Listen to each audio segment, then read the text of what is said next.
Back in the book segment tonight, Michele Bachmann is on the House Intel Committee, and today she went mano a mano with former CIA Deputy Chief Mike Morrell, who is suspected of injecting politics into the Benghazi terror attack. You made significant substantive changes for the White House. Whether it was on behalf, we don't know, but we know you are the one who made those changes. Ma'am, if you look at the record, what you will see is the changes I made were fully consistent with what our analysts believed at the time, period. Joining us now from Washington is Michele Bachmann. So, number one, did you think that Morrell was telling the truth today? Well, the way that they usually do this is they tell segmented truth, because Mr. Morrell just said that he paid attention to what the analysts said. Translate that. That means what the bureaucrats in Washington, D.C. looked at. But that doesn't include what the eyewitnesses on the ground said happened. Their conclusion was 180 degrees different than bureaucrats sitting in Washington who are reading press accounts written by the Islamist press. So, of course, you're going to come up with a certain conclusion if you only look up with press accounts of the Islamist press. Right, but the eyewitnesses were completely different. He's trying to say, and not trying, he said flat out, look, I said that it was a terror attack, and I said there was elements of the videotape demonstration involved with it because I was getting all kinds of information from all kinds of people. That's his story, and as they say in every high school in America, he's sticking to it. So we have to just let me frame the question now. Morrell is not going to deviate from that story. That is his story until he goes into the grave. All right?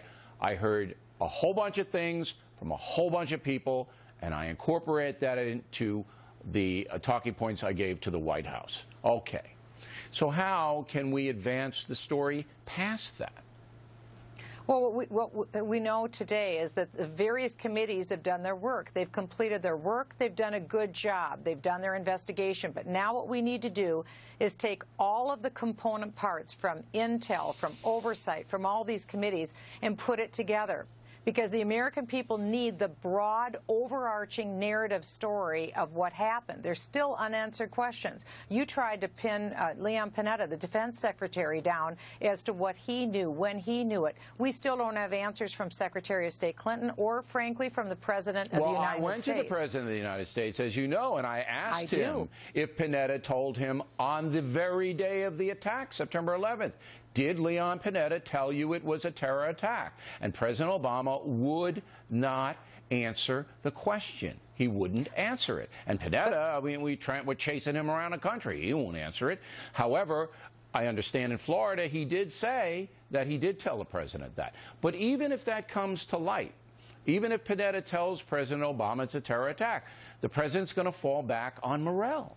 And he's going to say, well, then I asked Mike Morrell. And Mike Morrell said, well, there could have been this, there could have been that, Mr. President. So it seems to me that you're never going to nail down a sole villain here. Well, the headline from today, Bill, is that Morrell took the fall for Hillary Clinton and Barack Obama. That's what this is. And it can't be lost on people that his current job is working for 4 individuals who started a consulting company, 3 of whom are major Hillary supporters. We pointed that out. Yes. One Philip Raines is the gatekeeper for Hillary Clinton. So this is the narrative that if Hillary Clinton decides to run for president in 2016, this will be the narrative. And they'll blame it on some bureaucrats at Langley here in America who came up with a conclusion that it was a protester. So they will point to some underlings rather than they had knowledge. Even the State Department during the attack, Bill, put out 2 cables that said number 1, they knew it was terrorism, and number 2, they knew that it could be Ansar al-Sharia, an al-Qaeda affiliated group that was perpetrating the attack. So they knew. And Morrell took it out. And so who's taking the fall? Morrell is taking the fall for Hillary and for Barack Obama. That's today. He's earning a nice salary at the consulting firm that works with Mrs. Clinton. All right, you did a nice job today, Congresswoman. You were tough and tenacious, and I appreciate you coming on tonight. Thank you, Bill. Factor tip